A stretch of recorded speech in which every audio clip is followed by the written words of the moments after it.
목차를 내가 왜 자꾸 보라 그러냐면요. 제1장 콩물도 한번 봐보세요. 거기 보면 배합 설계에 대한 문제가 1, 2, 3, 4, 5, 6 사실은 이 레미콘도 배합 설계에서 만드는 공장이잖아요. 그죠? 예? 그래서 거기에 보면 그 배합 설계가 쭉 있고 그 다음에 8번, 9번, 10번 이게 좀 족속이 같고요. 그 다음에 11번서부터 20번까지는 뭐에 대한 문제, 21번까지는 뭐에 대한 문제입니까 이게? 11번서부터 21번까지는 뭐에 대한 문제? 혼화제에 대한 문제죠. 네, 그 다음에 그 밑에 보시면은 24번서부터 27번까지는 뭐에 대한 문제? 골재에 대한 문제죠. 네, 그 다음에 37번서부터 40번까지는 뭐에 대한 문제입니까? 네? 철근 부식에 대한 문제죠. 철근 부식의 원인이 염해, 중성화, 알칼리 골재 반응이죠. 네, 그 다음에 45번, 46번은 뭐에 대한 문제? 거푸집에 대한 문제죠. 이게 이번에 시험 문제 났죠. 뭐라고 나왔어요? 고교가 시공법 수시오 이렇게 났잖아. 그럼 그 두 개 쓰는 게 답이거든요. 중성화가 85회 때 났습니다. 그 다음에 그 12번에 보면은 수중 불분리성 공고리가 언제 났어요? 85회 때 났죠. 강섬유 보강물이 언제 났어요? 네? 84회 때 났죠. 그 다음에 그 뒤에 넘겨보세요. 그 뒤에 보면은 특수공고리가 있거든요. 공법의 22번째 보면 특수공고리가 몇 개라고 되어 있습니까 거기에? 거기에서 해양공고리하고 쇼크리트가 85회 때 났고요. 수중공고리가 수중 분리성 공고리 이렇게 났죠. 그래서 이거 84회 때도 나고 85회 때도 났습니다. 그래서 여러분들이 이 목차를 자주 안 보면요 띵해지는 거야. 그래서 목차를 최소한도 하루에 3번 정도는 읽어보셔야 돼요. 근데 오늘은 강의를요 다른 건 저 일체 자제를 하고요. 이론과 실제 목차만 딱 보고 용어 설명이 있습니다. 용어 설명에 대한 정의 위주로만 예상 문제를 가지고요. 예상 문제를 가지고 용어 설명은 정의를 정확하게 여러분들이 못 쓰면 절대로 점수가 안 나와요. 그래서 여러분들이 동영상 강의를 들으면 좋은 얘기 뭐냐면요. 집에서 용어에 대해서 이거는 정의를 그냥 듣기만 해도 거의 암이 될 수 있을 정도로 상당한 수준으로 강의를 내가 지금 한 걸 올려놓고 있거든요. 매주 여기서 강의하는 내용을 촬영을 하는데 실제로 동영상에 올라가는 내용은 매주 여기서 강의하는 내용하고 똑같지가 않습니다. 네? 내가 편집을 해서 올려요. 그러니까 동영상을 최대한으로 집에서 활용을 하시고요. 그러니까 그 제1장 콘크리트에 보면은 7번 문제가 레미콘의 품질 관리 기준이죠. 지난번에 시험 문제가 뭐라고 나왔어요? 85회 때 뭐라고 나왔습니까? 네? 불량 레미콘에 대해서 생기는 원인과 그거에 대한 방지 대책 쓰시오 이렇게 났죠. 불량 레미콘에 대해서 발생 원인과 그 다음에 그거에 대한 방지 대책을 기술하시오 그래요. 그럼 불량 레미콘이라는 게 뭘 얘기하는 겁니까? 뭘 불량 레미콘이라 그래요? 네? 강도, 슬럼프, 공기량, 염함을 함유량의 한도가 나쁜 거를 불량 레미콘이라고 해요. 그렇죠? 네, 그러면 그거를 강도, 슬럼프, 공기량, 염함을 함유량의 한도가 나쁘지 않게 하려면은 강도에 대한 얘기, 그 다음에 슬럼프에 대한 얘기. 슬럼프는 어떨 때 변화가 됩니까? 레미콘 분야에서 만들었을 때 변화가 안 되죠. 근데 어떤 과정을 거쳐서 변화가 돼요? 슬럼프가. 운반 과정에서. 공기량도 마찬가지죠. 강도, 슬럼프, 공기량, 염함을 함유량의 한도는 아예 근본적으로 이제 공장에서부터 잘못된 거잖아요. 그렇죠?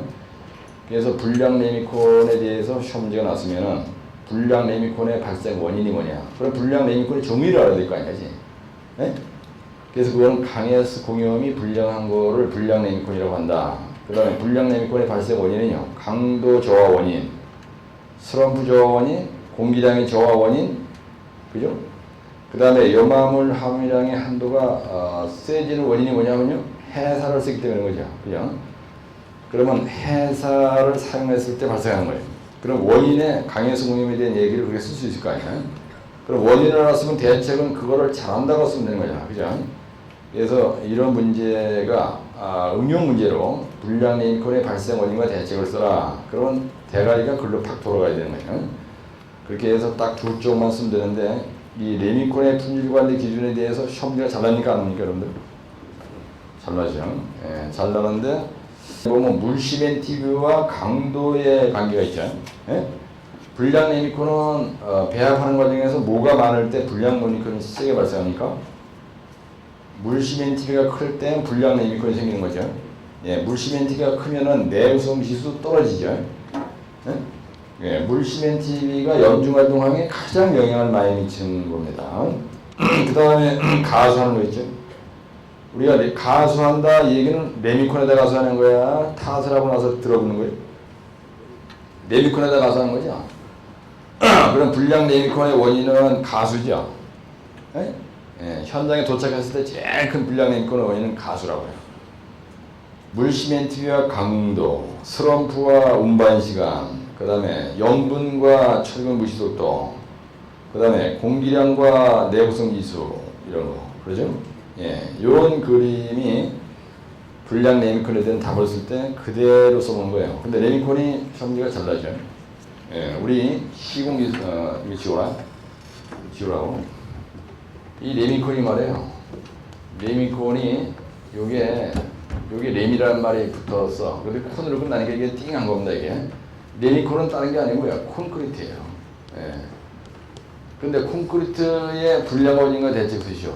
이렇게 쓰는 거하고, 근데 여기다가 문제를 내면 레미콘의 불량 원인과 대책 쓰시오 하는 거하고요. 사실 같은 거거든요. 예?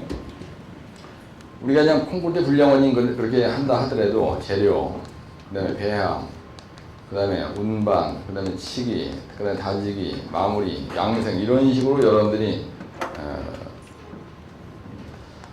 예를 들어서 85회 때 시험지가 뭐냐면요. 수중 불분리성 무리가 났어요. 분리성 무리가 시험지 났고, 그 다음에 해양 무리가 시험지 났고, 그 다음에 쇼크리티가 시험지가 났어요. 예를 들어서. 네. 그러면은 여기에서 얘기는 배합 얘기할 때 이게 바로 레미콘 얘기하는 거예요. 이거 레미콘 공략해서 배합하잖아. 우리가 직접 현장에서 비벼서 치는 이유는 없거든요. 그러면 요 배합을 얘기할 때 물시멘티비와 그죠? 공기량과 그다음에 슬럼프와 운반 시간의 관계 이런 얘기가 배합 얘기할 때 이제 나오는 그림이라고요. 근데 여기서 이게 됐건 이게 됐건 간에 뭐만 틀리냐면요. 요 배합의 내용이 틀려 배합이에요. 재료는 거의 똑같습니다. 운반 시간이 쇼크리 타산을 들어서 10시간 만에 와도 되고, 해양물에는 1시간 만에 와야 되고, 수중 분리성 물은 2시간 만에 와야 되는 게 아니에요. 요 배합만 틀려요. 그 다음에 뭐가 틀리더라고요. 치기, 다지기, 그 다음에 마무리, 그 다음에 양생. 그렇게 여기서 뭐가 틀리더라고요. 또 양생이 틀리더라고요. 예, 양생만 틀린 거예요. 요 배합하고 양생하고 재료가 조금씩 틀린 거예요. 그러면 수중 불분리성 물은요, 배합을 할 때 혼화재료, 여기 재료 혼화재료 얘기할 때 수중 불분리성 혼화재를 넣어서 만든다. 이러면 되는 거예요. 그 다음에 재료, 배합 얘기할 때도 수중 불분리성 혼화재 얘기하면 되는 거고요. 요거는 똑같아요, 요거는. 예? 근데 양생 그러는데 수중 불분리성 물은 수중 공인데 거기다가 프리쿠링, 파이프쿠링 한다는 거 미치던이지. 그지? 예? 예. 그런 요 양생만 틀리다고요. 해양물에서 요 배합이 이제 저발열 시멘트를 쓰는 게 틀리거든요. 근데 수중 불분리성 콘크리트에서 시멘트는 무슨 시멘트 씁니까? 보통 포트란드 시멘트 쓰죠. 예? 예, 특수한 경우를 빼고는 전부 다 보통 포트란드 시멘트 쓰는 거예요. 근데 어떤 미친놈이 포리머 곡물이가 현재났어. 예, 만약에 예를 들어서 포리머라는 곡물이가 현재났다. 이 포리머 곡물이하고 포리머 시멘트 곡물이하고 그 다음에 포리머 무슨 곡물이 또 있습니까? 함층 곡물이라는 게 있어야죠. 예. 그러면은 포리머 곡물이는 시멘트가 들어가요? 안 들어가요? 안 들어갑니다. 포리머라고 하는 라텍스만 들어가는 거예요. 포리머 시멘트 곡물이 뭐냐면 포리머를 조금 집어넣고 시멘트도 조금 집어넣고, 포리머 함층 곡물이 뭐냐면 액상 모노머를 함층시켜서 만든 곡물이고, 요 종이가 완벽하게 틀린 거예요. 그래서 공법이 됐건 여러분들 공법이 됐건 용어가 됐건 간에 여러분들이 스타트에서 개요를 시작하는 말은 바로 정의를 얘기하는 거예요. 정의. 네? 바로 정의에 들어갑니다. 이거의 정의는 뭐냐면 해양성 기후 조건에서 치는 공구리를 해양공구리라고 한다. 수중 분리성 공구리는 정의가 뭐냐면요. 수중 분리성 혼화제를 넣어서 만든 공구리를 수중 분리. 프라이애쉬 공구리는 뭐냐? 프라이애쉬를 넣어서 만든 공구리를 프라이애쉬 공구리라고 한다. A 공구리가 뭐냐? A제를 넣어서 만든 공구리를 A 공구리라고 한다. 쇼크리트라는 건 뭐냐? 뿜어 치는 공구리를 쇼크리트라고 한다. 포리머 공구리라는 건 뭐냐? 포리머를 결합제로 만든 공구리를 포리머 공구리라고 한다. 포리머 시멘트 공구리라는 건 뭐냐면 시멘트 이외에 포리머라고 하는 라텍스 같은 거를 조금 치환해서 만든 공구리다. 요렇게 다 가는 거예요. 그래서 나머지는 이게 다 동일하다니까. 요 배합 얘기만 조금씩 틀린 거예요. 배합 얘기만. 그래서 내가 늘 강조할 때 해양 공구리 하나하나 확실하게 해놓으면 어떤 문제든 간에 해결하는데 문제가 없다. 이렇게 얘기를 하는 거거든요. 예? 이거의 정의가 뭐냐? 이거의 정의가 뭐냐? 이거의 정의가 뭐냐? 이거의 정의가 뭐냐? 문제점이 뭐냐? 이거의 문제점이 뭐냐? 이거의 문제점은 제로블리. 이거의 문제점은 부싱. 이거의 문제점은 리바운드. 이거의 문제점은 예? 그죠? 없어요. 좋은 거니까. 이걸 쓰는 목적이 뭐냐? 동결용해. 이걸 쓰는 목적이 뭐냐? 수활 억제. 이걸 쓰는 목적이 뭐냐? 제로블리. 이걸 쓰는 목적이 뭐냐? 출근 무식 방지. 이걸 쓰는 목적은 목적? 이거의 기능이 뭐냐? 부축 복귀죠. 이거를 쓰는 목적이 뭐냐? 부식 방지. 이걸 쓰는 목적이 뭐냐? 부식 방지. 이걸 쓰는 목적이 뭐냐? 다 부식 방지입니다. 그렇죠? 예. 그래서 이 공구리가 시험 문제가 하여튼 아직은 잘 나가는데 여러분들이 늘 얘기할 때 재배에서 음식다망이라고 하는 거 하나만 제대로 해놓고 정의만 하면 된다. 그리고 요 그림만 여기 있는 그림만 확실하게 암기하면 된다. 이런 식으로 내가 지금 강조를 강의할 때 하거든요. 예, 그러면 집에 가서 공부하는데 애로사항이 없는 거예요. 그럼 나는 여러분들한테 해야 될 일이 뭐냐면요. 이런 걸 하는데 이해를 시켜야 돼. 이해를. 예, 이해가 안 되면 죽어도 암기 안 되고 만약에 이해 안 된 걸 억지로 집어넣었다 하더라도 이건 대가리에 남아있지 않아요. 3일 이상 가지 않습니다. 이해 안 되면 절대로 머리에 남아있지 않아요. 그래서 가슴적이게 이해를 시키기 위해서 내가 빡세게 이제 강의를 하는 거란 말이야. 여러분들 85회 때 RCD 이렇게 났어요. 이게 현타입조 중에서 RCD 얘기하는 거거든요. 근데 만약에 예를 들어서 여러분들이 이 정도 썼다. RCD 공법의 특징과 시공지 주의사항 쓰라고 그랬죠. 근데 그림도 이 정도 그리고 이 정도 수준으로 갖다 뺏겼다. 이 정도 뺏기면 몇 점 줄 것 같아요, 여러분? 예? 삼장하는데 내가 이 정도 썼어요. 그럼 몇 점 줄 것 같아요? 예? 최소한도 75점, 70점 이상 무조건 줘요. 진짜 또라이가 점수 매겼다면 70점 주고, 제대로 된 놈이 매겼다면 85점 줘야 되는 거예요, 사실은. 예? 그럼 25점 만점에 80점이면 20점이거든요, 이게. 예, 그래서 5% 더 줬다라면, 그죠? 여기다 5% 더 줬다라면 55, 250. 그래서 한 22, 3점 주는 거예요. 그러니까, 여러분들이 내가 공부를 했냐, 안 했냐, 이 문제를 확실히 해결 안 했냐, 하는 거는 시험장에서 쓰는 종이거든요, 이게. 예, 이 정도 분위기로다가 여러분들이 세 쪽만 만약에 채우고 나왔다. 각 문제 다. 예? 여러분, 과연 어느 정도 써야 점수를 주는지, 내가 어느 정도 써야 득점을 한지 궁금하시잖아요. 예, 궁금하다고요? 근데 이런 거 실제 인쇄로 된 거 보는 거하고 이렇게 정리를 해서 보는 거하고 틀려요. 채점자가 봤을 때 시험장에서는 이 종이를 봤을 때 이 정도의 분위기로 딱 했다. 세 페이지만 썼다. 그러면 최소한도 70점 줘요. 70점. 네?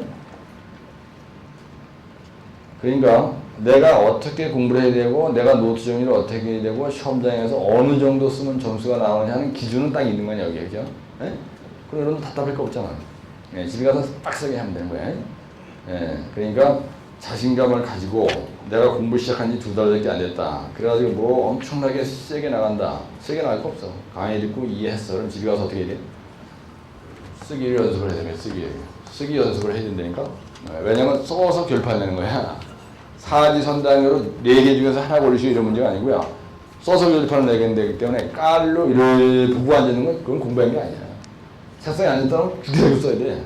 그래서 심지어는 하도 많이 써가지고 어깨가 결려서 한의사한테 일주일에 한 번씩 가서 침 안 맞고 오면 안 될 정도로 안 하면은 그렇게 할 때까지 공부 합격 못 한다니까? 예? 그러니까 징계 그리지 말고요. 따라 세게 합시다. 어떤 사람이 이런 사람이 있어요. 바빠서 못 한다는데 그리고 안 바쁘고 뭐 하루 종일 놀면은 공부 잘 될 것 같습니까? 그렇지 않아요. 예? 이 사람 머리는 바쁜 와중에 팍팍 돌아가게 되는 거예요. 예? 시간이 너무 많아도 좋은 게 아닙니다. 예? 그러니까 바쁘다. 바쁜 거는 스케줄이 바쁘지 내가 바쁜 게 아니니까. 이 스케줄 자체만 바꾼 거지 내가 바쁜 게 아니에요.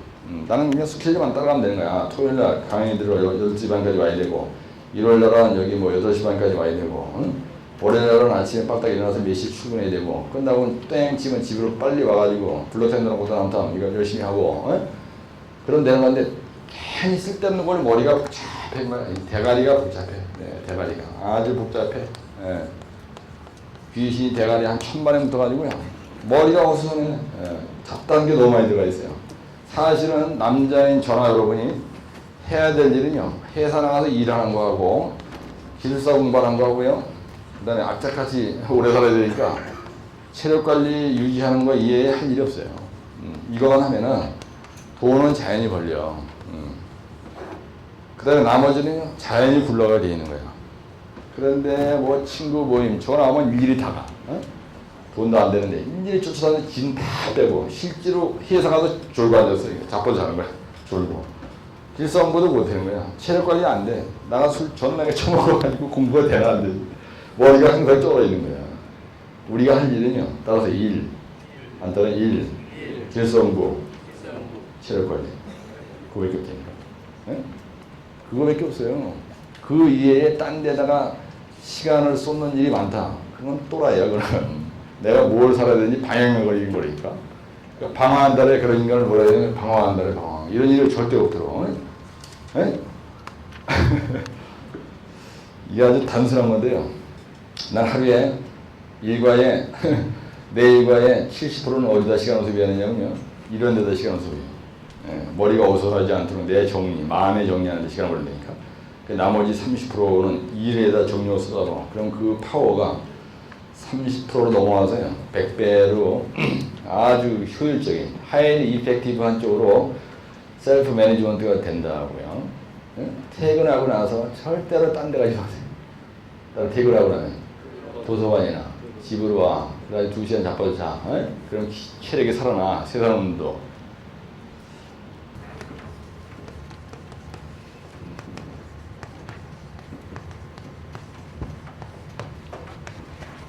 지난번에 시험제가 철근의 피복 두께와 유효 높이의 관계에 대해서 이렇게 점정했어요.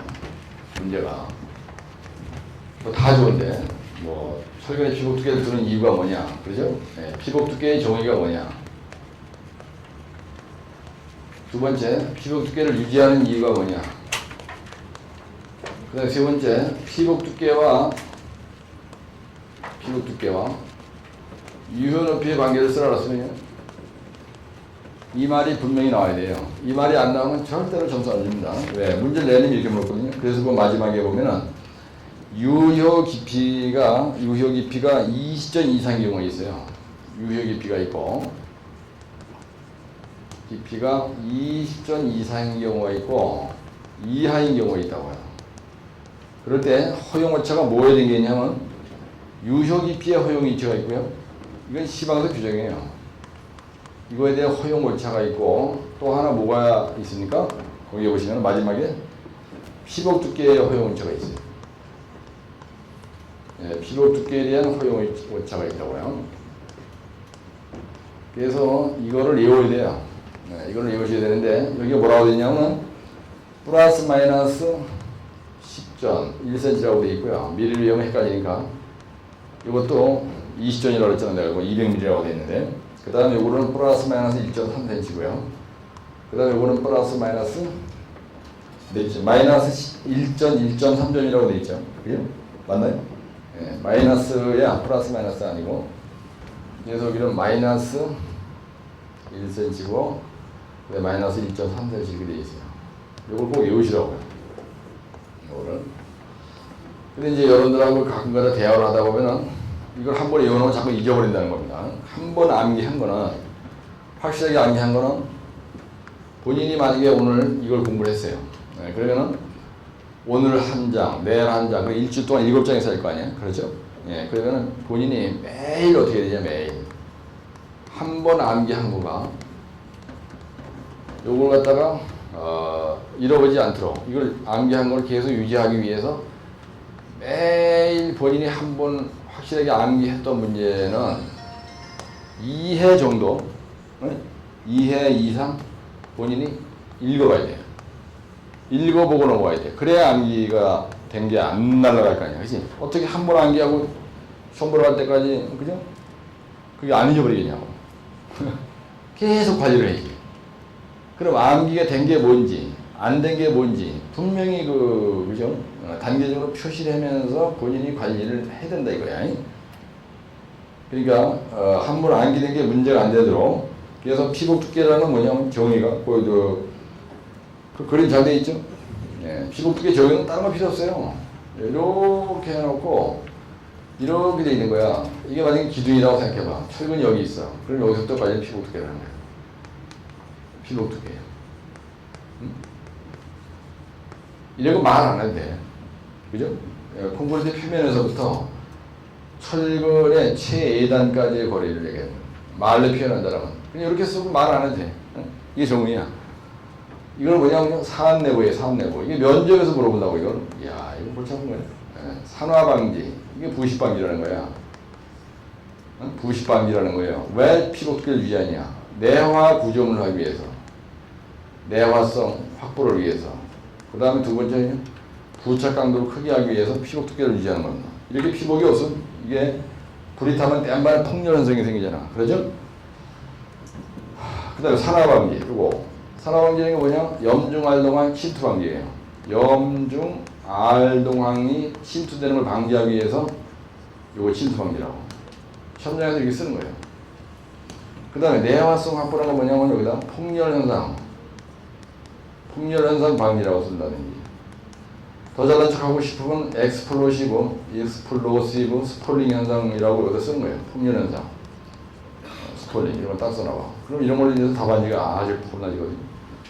그래서 이거는 유효 깊이 허용오차, 피복 두께 허용오차, 플러스 마이너스 1점, 플러스 마이너스 1.3점 그런 얘기거든요. 이게.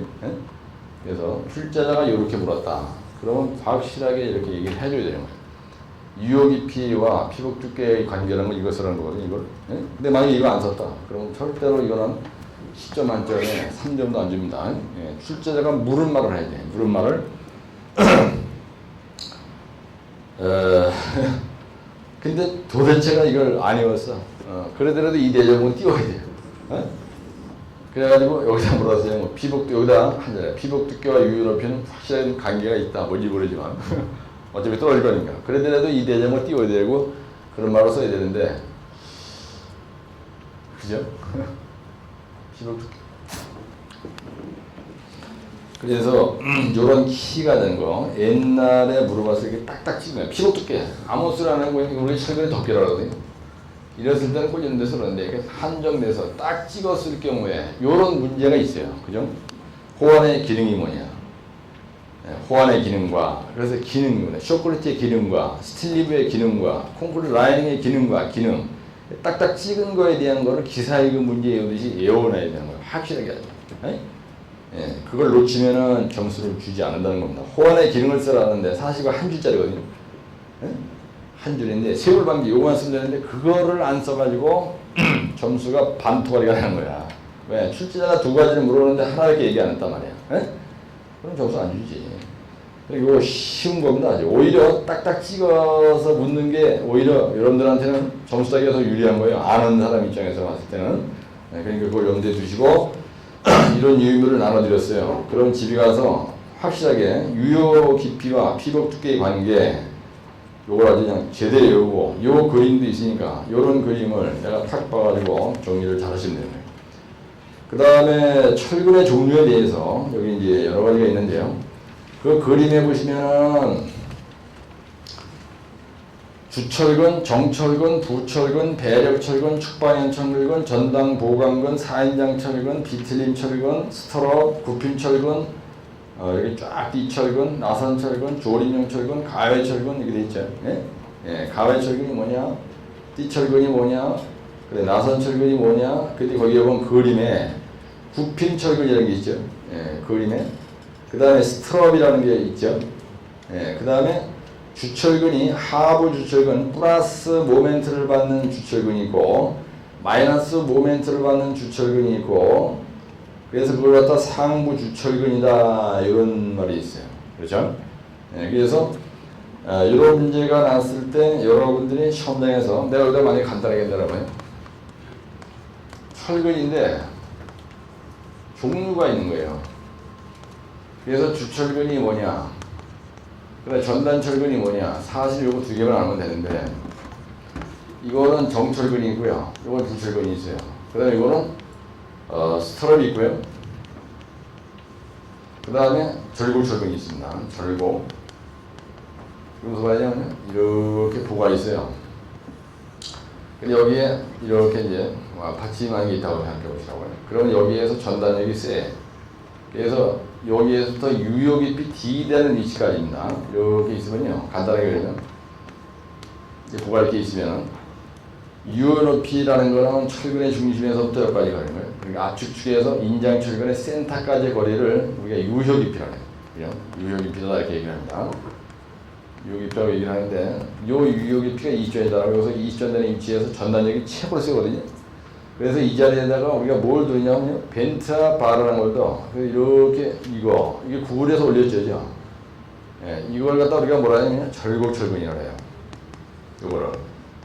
그 다음에 여기다 내리 꽂은 철근이 있어요. 이렇게 갈빗대처럼. 그래서 이걸 갖다 우리가 뭐라 하냐면 요 철근을 우리가 뭐라 하냐면 스트럽이라고 해요. 이 스트럽이라는 게 갈빗대라는 뜻이거든요. 스트럽. 이거 스트럽이라고 해요. 그 다음에 만약에 3경관 6거다. 그러면 경관이 하나, 그 다음에 둘, 그 다음에 셋 이렇게 4개 있어요. 이게 1경관, 2경관, 3경관이야. 철근 둘 때 여기다 이렇게 여기 누르면 쑥 들어가죠. 그래서 이걸 갖다 우리가 밴딩 모멘트 다이어그램을 그린다 만약에 그러면 이런 식으로 되는 거예요. 이런 식으로 되는데 여기 플러스 모멘트 걸리고요. 여기 마이너스 플러스가 걸리고 여기가 마이너스 모멘트에 걸립니다. 그래서 물을 들어봤을 때 물이 고이게끔 오목한 자리가 무조건 플러스 모멘트야.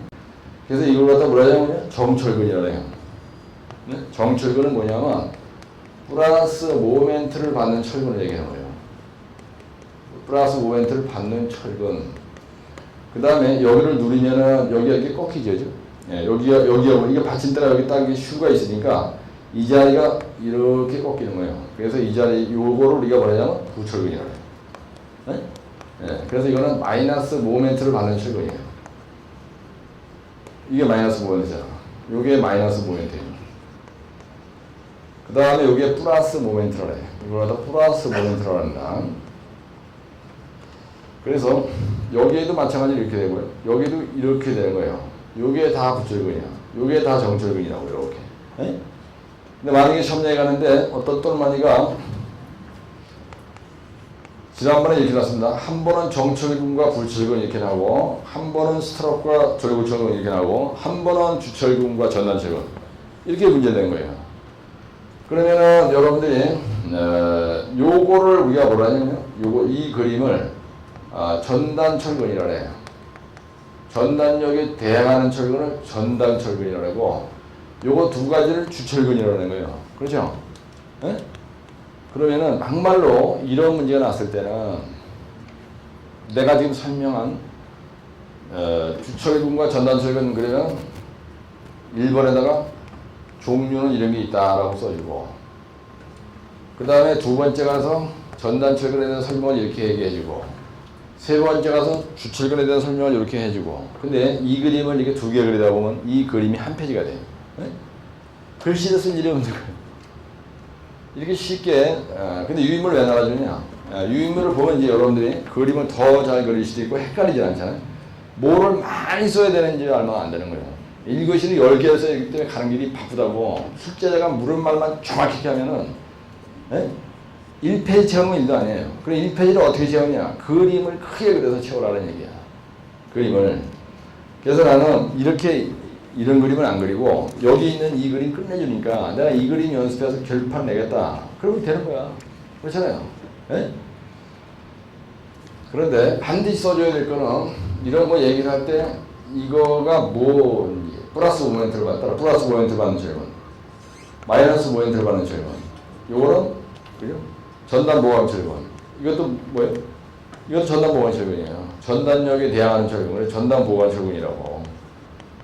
말이라는 건 이렇게 쓰는 게 답이라고요. 예. 그래서 이 그림을 그려놓고 이 그림 그려놓고 여기다가 그려. 그러면 이렇게 하면 끝난 거야. 이걸 뭐 더 이상 뭘 얘기하겠어요, 그죠? 근데 이 그림이 이렇게 쌍박히게 안 나오니까 이제 점수를 못 하는 거예요. 저 정도 써주면은 이런 아주 심플한 문제는 여러분들이 시험장에서 몇 점 하느냐면요. 7점 좋아요. 7점. 네? 이 용어에 대해서 여러분들이 좀 생소는 책을 말이죠. 내가 책 안 보고 잘난 척을 좀 할 테니까 여러분들의 책 페이지 피는 거는 알아서 펴서 잠깐 보시고 이제 넘어가도록 그렇게 하자고요. 네.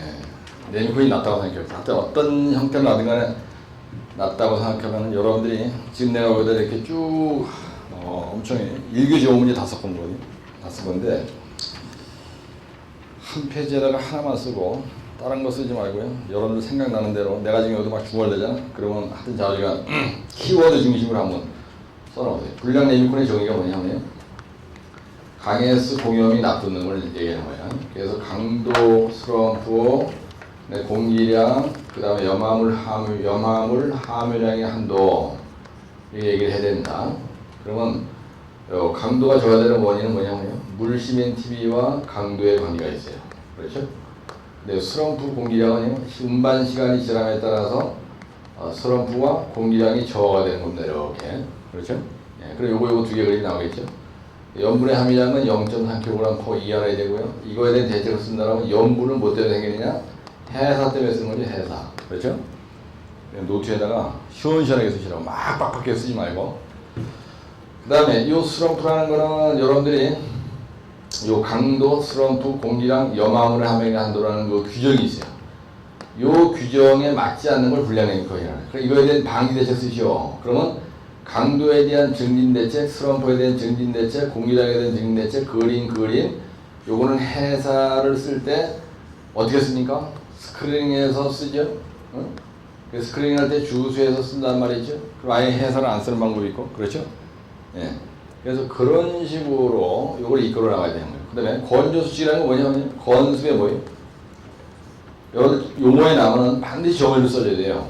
용어 위주로 얘기할게요. 건습의 반복에 따라서 뭐예요? 수축하고 팽창하는 현상을 뭐라고 한다고요? 예, 그 다음 두 번째 원인이 뭐냐? 그 다음에 대책이 뭐냐? 이렇게 써야 되겠죠. 그러면 건조수축의 원인이 뭡니까? 뭐에 의해서 일어나요? 여러분들 건조수축, 그 다음에 여기도 크리프라는 거 있는데 공구의 덩어리가 이렇게 있는 겁니다. 근데 왜 이게 최적의 수축 팽창하느냐? 이거 만들 때 뭘로 만들었어요? 예? 야, 이리 와봐. 저 휴지 좀 가져와. 휴지. 어? 아, 여기 있어, 휴지. 뭘로 만들었습니까, 이거? 원인은 재료가 있어야 될 거고요. 그 다음에 배합을 잘못했다든지, 운반, 그 다음에 치기, 그 다음에 다지기, 그 다음에 마무리, 양생을 잘못했기 때문에, 이렇게 닦고. 하기 때문에 일어났겠죠. 예? 양생을 왜 합니까, 여러분들? 양생을 하는 목적이 뭐예요? 양생의 목적이 기하 온습권이라고요. 양생의 목적이 기하 온습권이야. 여기서 권이 뭡니까? 약장기법인 거예요. 이 건조수식을 적게 하기 위해서는 거죠. 양생을 하는 목적이 온도 균열을 안 일어나게 하기 위해서는 거죠. 예? 그 다음에 하중, 그 다음에 기상작용에 대해서 하중의 영향을 받지 않도록. 그 다음에 이게 습이 뭐죠? 예? 습이 뭐의 약자입니까? 습이 뭐의 약자예요? 몰라? 저는 다음 소트 보기 앉지 말고 여기 앉아요. 일로 옮길래? 예? 지금 옮겨. 그래야 공부하지 않을 것 같아요, 보니까. 따라서 재배에서부터 봐요. 이 원인은요, 책에 보면은, 아사무리 이야기 되는데, 이 건조수식이 일어나는 원인은 재료, 배합, 운반, 치기, 다지기, 마무리, 양생을 잘못했기 때문에 이 건조수식이 커지는 거예요. 그래서 콘크리트에서는 재료 배합이 주의를 해야 하는 거예요. 보세요. 이거 해양, 공구리, 수직공구리 이래가지고 특수무리가 몇 개가 있다고 했어요? 시험 문제에 날 가능성이 있는 특수무리가 몇 개라고 했어요? 26개거든요. 종류는 3종류에다가 그 다음에 8개가 있어요. 후팽 AA 고감 급이죠. 그래가지고 24개가 있다고. 이 특수무리에 보면 재료가 이거 시공주의사항이 쫙 돼 있는데 다 이거를 적게 하라고 써 있는 거예요. 그래서 우리가 일반적으로 균열 그러면 건조수축 균열이에요. 아니면 온도균열 둘 중에 하나입니다. 에? 예, 균열 그래요는요 건조수축 균열 아니면 온도균열 둘 중에 하나인데 온도균열은 매스물에서 일어나는 거야. 특히 매스에서 쓴 거예요. 예? 그러면 대책은 원인은 이거만 쓰면 돼. 원인에다 설명하면 안 되지. 근데 대책에서는 여러분들이 여기서 외운 게 있어요. 예, 그걸 써주는 게 이거에 대한 답이라고요. 이거는. 그럼 특수물이 하나 외운 게 있으면 끝나는 거 아니지? 예? 건조 수축의 발생 원인과 대책을 쓰시오. 이 얘기는 해양 공구리에 대해서 시궁 주의사항 쓰시오. 이거나 마찬가지라니까. 예, 그걸 염두에 두고 하시면 되고. 코드 조인트는 뭐냐면요. 타설 뭐예요? 지연으로 인해서 예기치 않게 발생한 불연성면을 우리가 불연성면을 콜드 조인트라고 한다. 어느 학원의 강사가요. 이걸 강의하는데 시공 이음 중에서 하나다. 이렇게 얘기를 하자는 거야. 시공 이음이라는 건 인위적으로 끊어치는 겁니다. 그렇죠? 일일 시공 마무리 지으면 인위적으로 끊어치는 거야. 그래서 불연성면이다. 이건 무슨 말이냐면 이렇게 공구를 치는데요. 여기까지 치고 나서 레미콘이 24시간 동안 안 돌았어요.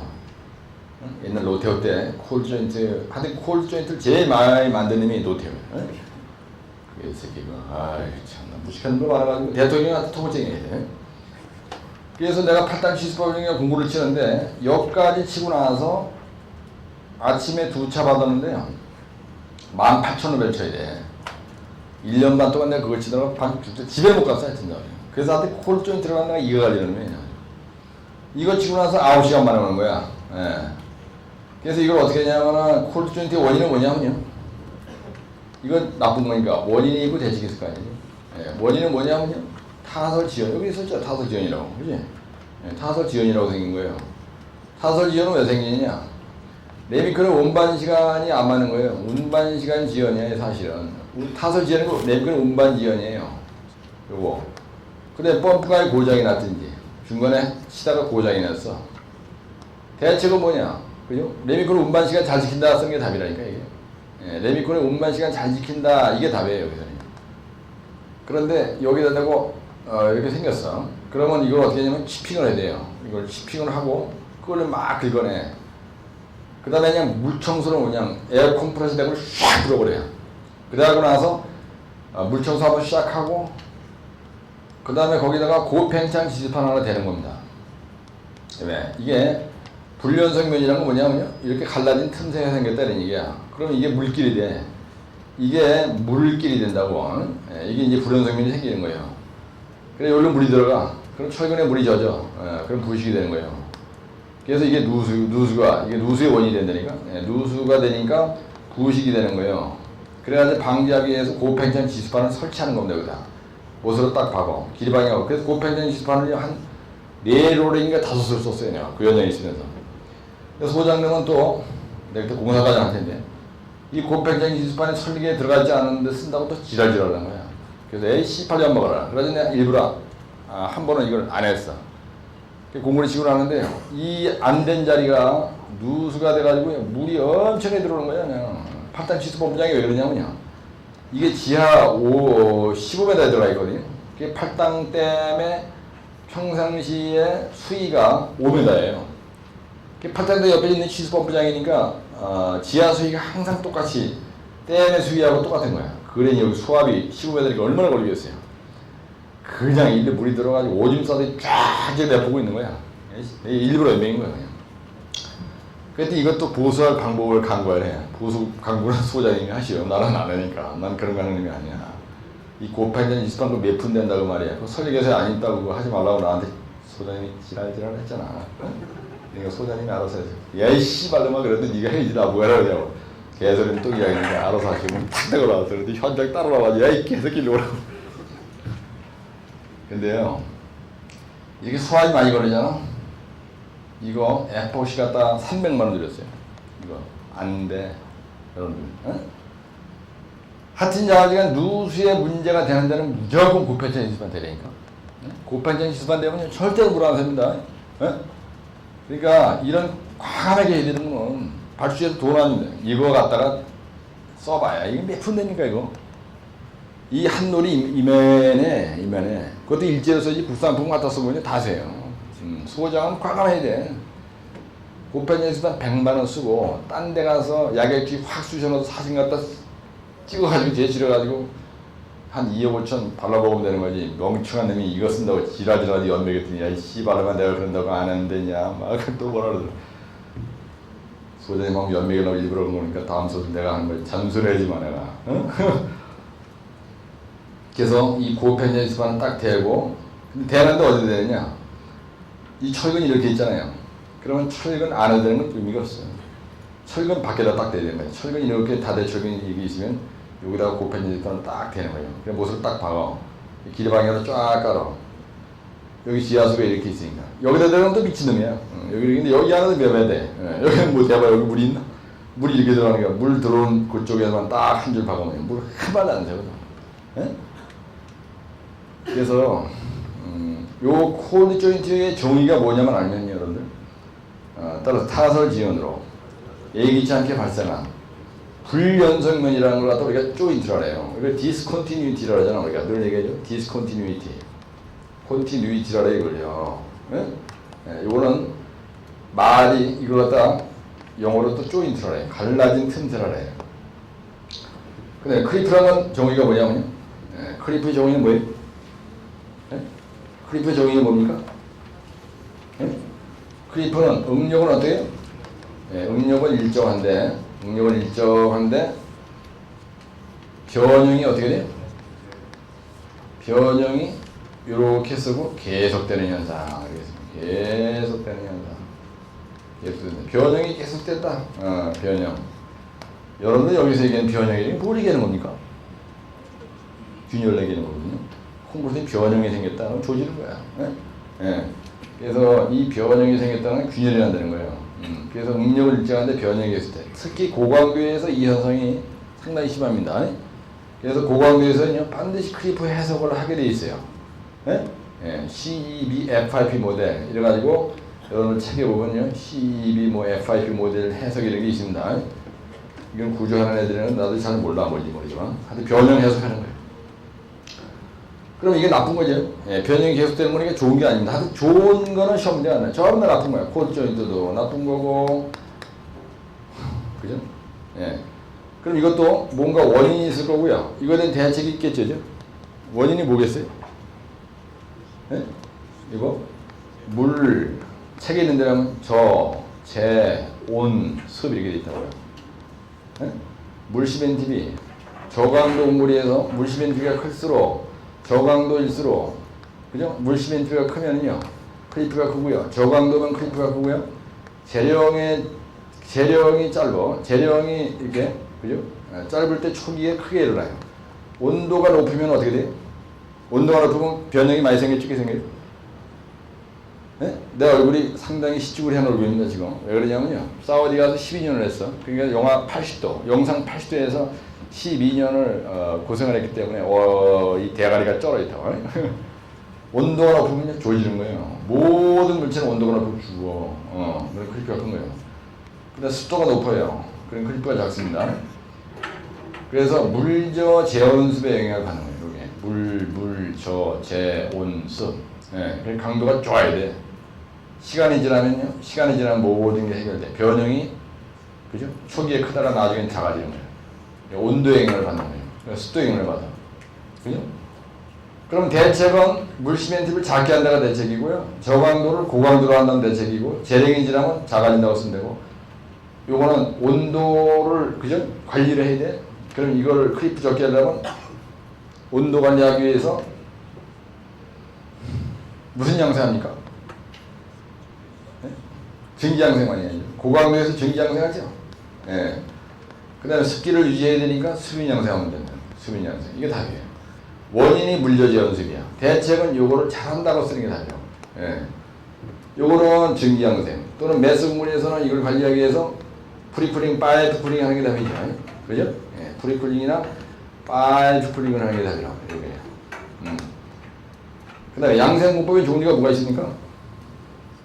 양생공법의 종류를 나열하고 특징을 써라 이렇게 나왔어요. 이건 종류가 습, 피, 증, 전, 고, 정, 프리파이프, 가단, 가열양생, 단열양생, 수빈양생, 피망양생, 증기양생, 전기양생, 고주파양생, 적외선양생, 프리쿨링, 그 다음에 파이프 쿨링.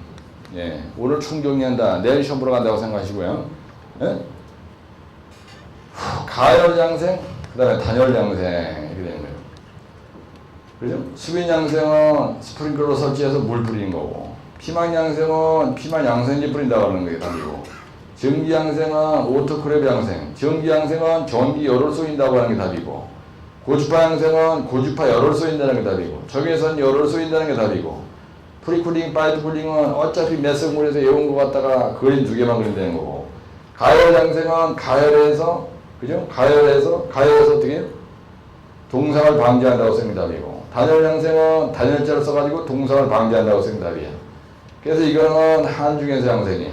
이거는 메스에서 양생이에요. 이것도 한중이에요. 소중에서 하는데 고주파 양생, 적외선 양생 쓴다. 이런 물고 미치놈이에요. 전기 양생은 열을 쏘이는 거예요. 영어. 흙의 동해를 방지하기 위해서 쓰는 거예요. 증기 양생은 고강도 할 때 쓰는 게 답이에요. 피망 양생은 주로 스라브에는 하지. 이렇게 기둥이 있는데 여기다가 이 기둥에다가 여기다 피망 양생제 뿌린다. 그거 또라이에요. 이거는. 응? 공구리 포장해서나 하는 거예요. 이거는요. 수빈 양생은 데크스라브나 뭐든지 다 하는 거예요. 데크스라브 뭐 하는 거지. 종류만 나열해도 하나, 둘, 셋, 넷, 다섯, 여섯, 일곱, 여덟, 아홉, 열이야. 이걸 갖다가 설명하다 보면 두 페이지만 금방 지워. 근데 양생물법의 종류를 나열하고 특징을 써라는데 이 종류가 뜨고 이거에 대해서 두세 줄 설명하면 그 일도 아닌데 이걸 갖다가 어렵게 생각하면 끝이 없잖아요. 그죠? 네? 이게 81회 때 났습니다. 83회 때더라고요. 이 문제가. 네.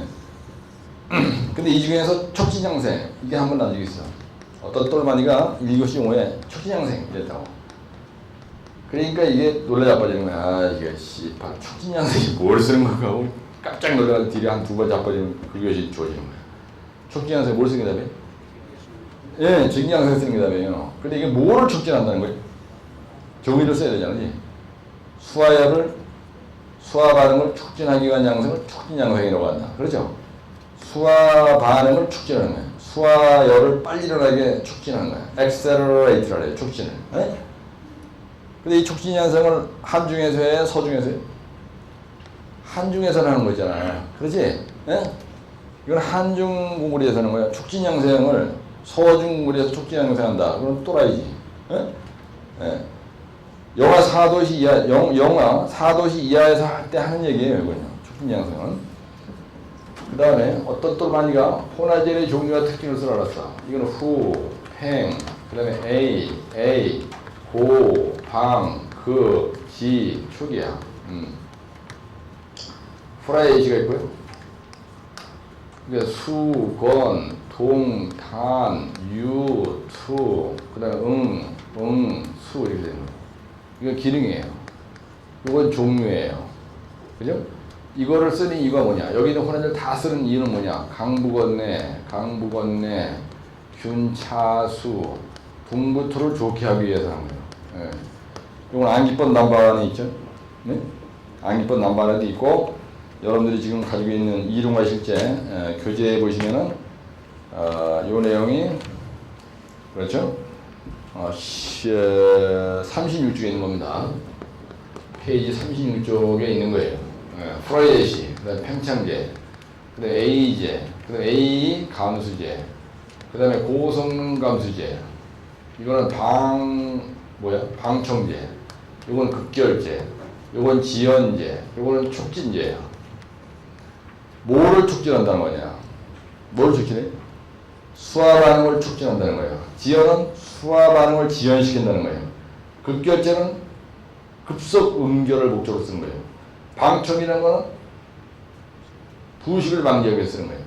고성능 공물이라는 건 뭐냐? 고성능 A 감시자는 건 뭐냐? 고성능 A 감시자가 뭐냐? 그죠? 유동성을 계산하기 위해 쓰는 거예요.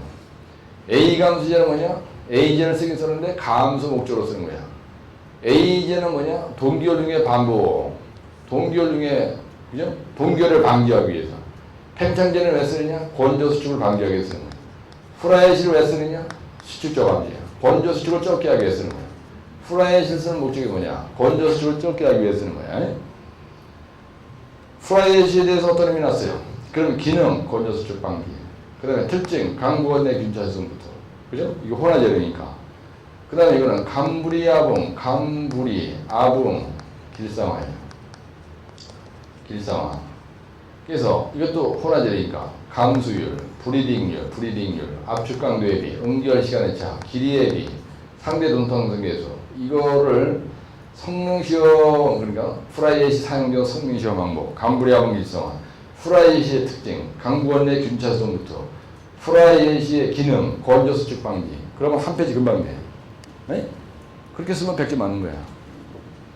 그 다음에 유동화 곡물이, 이건 뭐예요? 유동화제를 넣어서 넣어서 만든 곡물이다.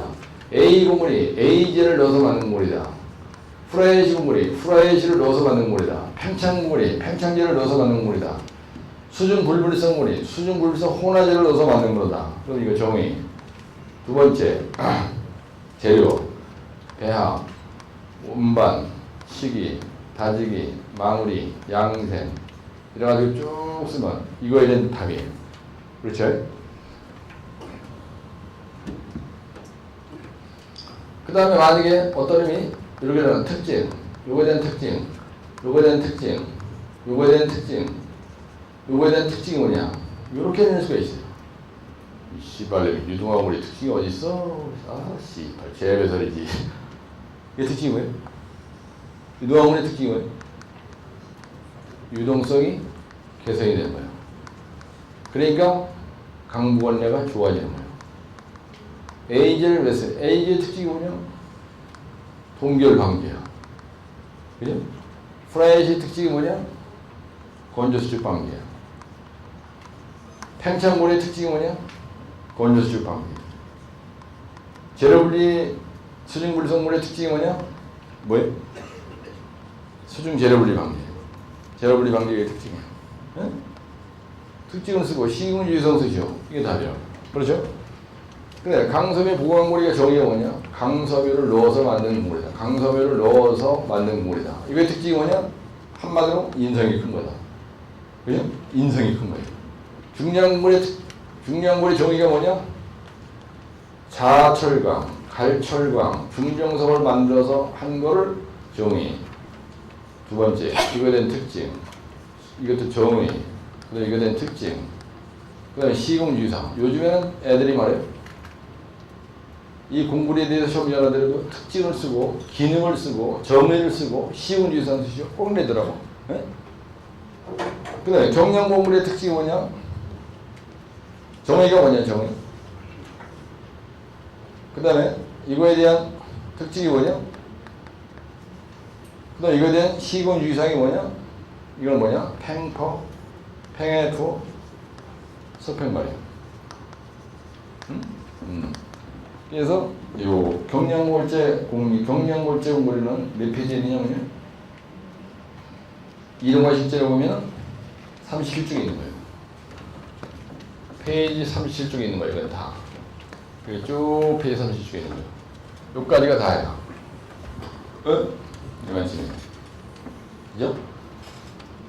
이게 뭐예요? 이건 폴라이트고요. 이거는 뭐예요? 팽퍼, 팽F. 팽이 뭐예요? 팽창제? 팽창? 질서? 이거는 팽창? 고로스레고? 고로스레고? 근데 이거는 프라이빗이? 석팽발? 석향? 이게 또 뭐죠? 팽이 또 계속 나오네? 네?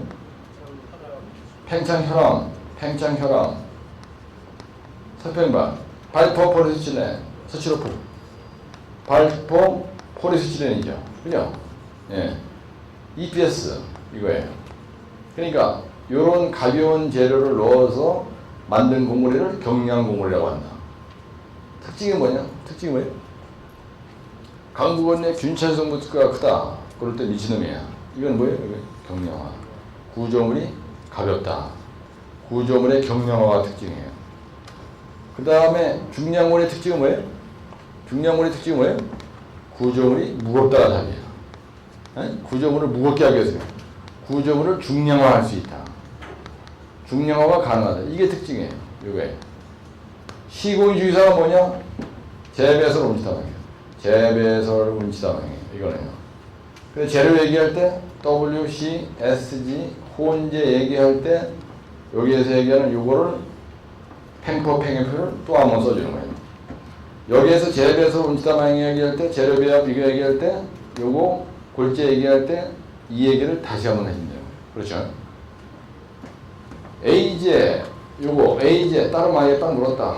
요거에 대한 정의가 뭐냐? A제의 기능이 뭐냐? 이거에 대한 특징이 뭐냐? 요거에 대한 시공주의사항이 뭐냐? 유의사항이 뭐냐? 그렇죠? A제는 동결방지다. 이거는 뭐냐면 엔트레인드 에어를 수억만 개 우리가 생성시키는 거예요. 그래야 동결을 방지하는 거예요. 유동화재는 뭐냐? 이거야 정의가. 유동화재의 기능이 뭐냐? 유동화재의 특징이 뭐냐? 유동화재의 시공주의사항. 포졸한 반응이 뭐냐? 정의가. 요거의 기능이 뭐냐? 요거에 대한 특징이 뭐냐? 요거에 대한 시공주의사항이 뭐냐? 고성능감수제와 그 다음 유동화제의 차이점이 뭐냐? 두 번째, 이거에 대한 특징이 뭐냐? 이거에 대한 기능이 뭐냐? 시공유의사항이 뭐냐? 고성능물의 정의가 뭐냐? 두 번째, 이거에 대한 특징이 뭐냐? 세 번째, 이거에 대한 시공유의사항이 뭐냐? 그죠? 고성능물의 정의가 뭐냐? 이거 뭐냐? 유동화제를 넣어서 만든 거다. 이거의 기능은 뭐냐? 유동성 개선이다. 마루속에 되어 있잖아요. 그죠? 유동성 개선이다. 이거의 특징이 뭐냐? 유동성이 좋아진다. 이게 답이에요. 근데 기타는 강부건의 균차성도가 좋아지는 거예요. 응? 강도가 크고 부식이 적고 강도가 크고 건조식이 적고 내구성이 끝내준다. 포절한 반응이 뭐냐? 포절한 반응이 중요해 뭐냐?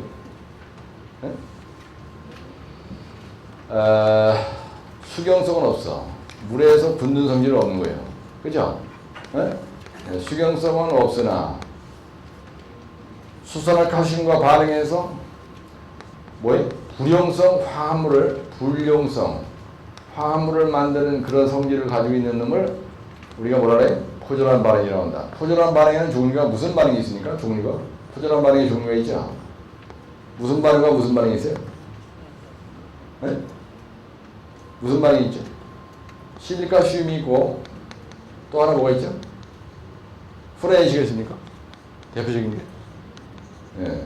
원래 포졸한 반응이 뭐예요? 몇 페이지에 있어요? 헷갈립니까? 포졸한 반응이 몇 페이지에 있어요? 내가 이렇게 중얼댈 때 이게 모르는 게 있으면 안 되는 거야. 대가리에서 팍팍팍 튀어나와야 되는 거야. 그래서 오늘 내가 중얼댔는데 여러분들이 이걸 잘 모르겠다. 44쪽에 있는 거 아닙니까 이거? 포졸한 반응이 이거 44쪽에 있는 거예요. 이게 유도화제가 몇 쪽에 있어요? 42쪽, 39, 42쪽에 있죠, 이거? 42쪽에 있고. 그렇죠? 강섬유 보강물이가 몇 쪽에 있어요? 37쪽에 있는 거지, 이게 37쪽에 있는 거예요. 여기 있는 거 이거 다 37쪽에 있는 거예요. 한 페이지에 다 들어가 있는 거, 이거. 이게 많은 문제가. 응? 근데 이게 85에 떼놨어요. 여기서 난 게 이게 85에 출제가 됐다고. 그 다음에 이게 84한테 출제가 됐어요. 예?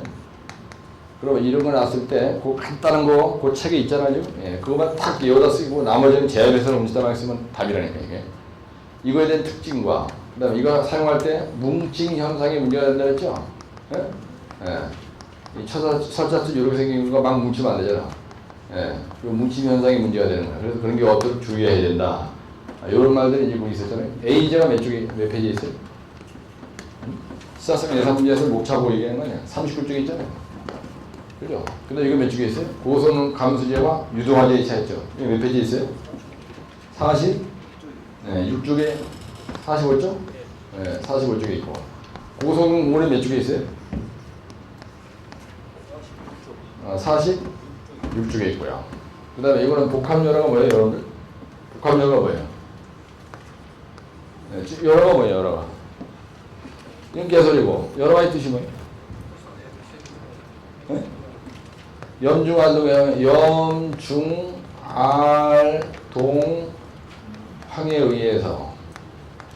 의해서 철근이 부식이 돼가지고 내구성이 저하된 거를 우리가 뭐라 하냐면요, 열화라래. 에? 근데 복합 열화라는 건 뭐냐면 염해, 중성화, 알칼로올지만 동해, 이게 동시에 발생해서 철근이 부식이 돼가지고 내구성 저하되는 현상을 복합 열화라 해요.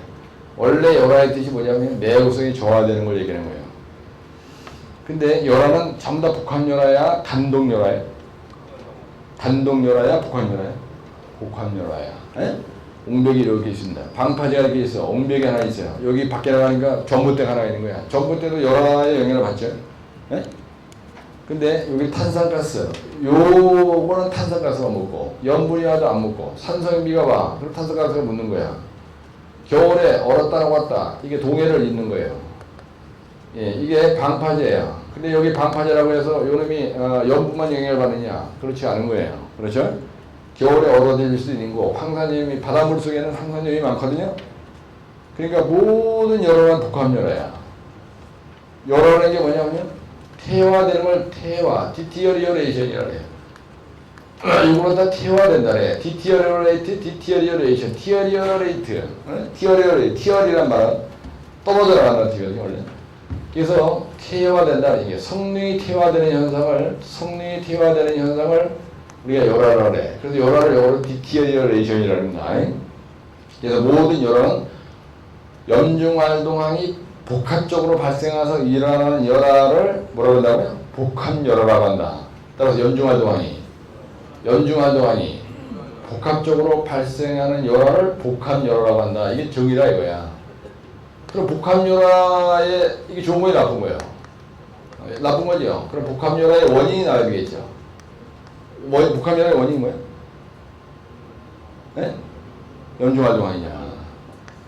그럼 복합열화라고 어떤 미친놈이 문제를 냈어. 그럼 복합열화 대책이라고 써야 되겠죠. 그럼 연중활동항에 대한 대책을 쓰는 게 답이지. 예? 염제피방 콘방제, 콘방제, 시물골배, 양군스콜, 이게 쓰는 게 답이죠. 예? 염제피방 콘방제. 그럼 내가 이거 설명할 때 여러분 노트에다가 어떻게 쓴다냐면요, 염중활동항의 복합적인 건 빨리 받아 쓰는 거야. 그 다음에 복합열의 원인은 뭐냐면 염중활동항. 복합열의 방지 대책은 염제피방. 내가 지금 염제피방 콘방제 이러잖아, 그지? 그럼 그걸 갖다가 옆으로다가 염제피방 콘방제 이러지 말고 밑에다가 그냥 드르륵 막 써. 그러면 그걸 눈에 보이는 거야, 집에 가서. 그 씨발 오늘 처음 와가지고 염제피방이 뭔지 모르겠다. 너무 빨리 얘기해가지고. 약장이 보여 있단 말이야, 이게. 그럼 대가리에서 총용이 되는 거예요. 따라서 복합열화. 그래서 여기 보세요. 고성능 간수제와 유동화제의 차이점을 써라. 어떤 의미? 고성능 간수제는 뭐냐면 여기 보세요. 이거나 사실은 슈퍼 플라스틱 사이즈라 그래서 이걸 갖다 영어로 다르게 슈퍼 플라스틱 사이즈 이렇게 쓰거든요. 이걸 사이즈. 영어 단어의 끝이 이게 사이즈 이렇게 바꾸면요. 어느 하나의 그러니까 아주 고성능으로 아주 어떤 그런 걸로 플라스틱하게 만드는 거냐. 플라스틱이란 말은 이렇게 구부러지는 거 얘기하는 거거든요. 그게 무슨 얘기냐면 여기서 플라스틱이란 말은 이렇게 있어요. 자갈과 자갈이 있는데 자갈과 자갈 사이에 몰타르가 치밀하게 채워지도록 그런 역할을 하기 위해서 쓰는 그 혼화재료를 유동화재라고 하거든요. 유동성이 좋아요, 그죠? 예. 그러니까 유동성이 좋다는 것은 몰타르가 플라스틱하다는 얘기입니다. 예. 플라스틱하다는 것은 빳빳한 게 아니에요. 이렇게 사람도 좀 플라스틱해야 돼, 그죠? 예. 그래서 지난번에 어떤 똘마니가 고성능 감수제와 유도화제 이게 처음 알아요. 차이지 왜? 따라서요. 고성능 감수제는 감수를 목적으로 쓰는 것이고 유동화제는 뭐를 목적으로 쓰는 거예요? 유동성 개선을 목적으로 쓰는 거다 이거야. 그래서 똘마이들이 일반적으로 유동화제 그러면 고성능 감수제, 유동화제 똑같은 말이에요. 근데 애들이 유동화제 이렇게 얘기할 때는 자갈과 자갈 사이에 몰타가 잘 유동성 있게 흘러 들어가 가지고 공국이 없고 손식이 없고 손식을 영어로 뭐라 그랬어요? 캐비테이션이라네. 우리가 그걸 공동현상이라네. 그걸 적게 하기 위해서 얘기할 때 유동성 개선 목적으로 쓸 때는 유동화제라고 하고 감수 목적으로 쓸 때는 고성능 감수제라고 얘기하는데 그거를 영어로 얘기하면 한마디로 이거나 슈퍼 플라스티사이저라고 얘기하는 거예요. 따라 슈퍼 플라스티사이저. 그런데 이거와 이거의 차이점을 쓰라 그러는데 대점은 1번 고성능 감수제와 이거의 차이점. 첫째, 고성능 감수제의 정의. 감수를 목적으로 쓰는 거를 고성능 감수제라고 한다. 유동화제, 땡땡. 유동성 개선을 목적으로 쓰는 걸 유동화제. 다르잖아요. 그죠? 그러면 요거에 대한 특징과 요거에 대한 특징은, 그죠? 특징. 강부관 내 균차성부터. 이거에 대해서 시공주의사항이 뭐냐? 물에 희석해서 쓴다. 그리고 고속회전에서 뭐 60초 이내에 타설해야 된다. 고성능 공물의 적응이가 뭐냐? 고강도. 그 다음에 고내고. 그 다음에 고유도. 요 세 가지 조건을 갖추는 걸 고성능 공물이라고 한다. 성능이 고다 이거야. 고. 하이 퍼포먼스 공물이라고 해요. 그래서 지난번에 시험 진행할 때 이게 이렇게 나왔어요. 하이 퍼포먼스 공물이 이렇게 나왔다니까. 가로 속에다 고성능 공물이 되고 영어로다 파이 퍼포먼스 이렇게 문제가 나는 거예요. 하이라는 건 높게, 고, 그 다음에 퍼폼이라는 건 수행한다는 뜻이에요. 먼스니까 명사야. 그러니까 아주 그죠? 초고성능, 고성능이라는 공구리의 성능은 뭘로 설명하느냐? 공구리의 성능은요, 강내수로 설명하거든요. 공구리의 성능이 좋다. 그러면 강도, 내구성, 수밀성이 좋은 놈을 고성능이라네. 그래서 고강도, 따라 고강도, 고내고, 수밀성이 좋게 하려다 보니까 자갈과 자갈 사이에 몰탈과 공국이 없이 치밀하게 차고 들어가야 돼. 고유동이 돼야 수밀성이 좋아지는 거예요. 그래서 일반적으로 고성능 공굴이다. 이 말을 쉬운 말로 얘기하면 강내수인데요. 그걸 조금 더 구체적으로 학자들 얘기할 땐 고유동이라는 말을 쓰는 거예요.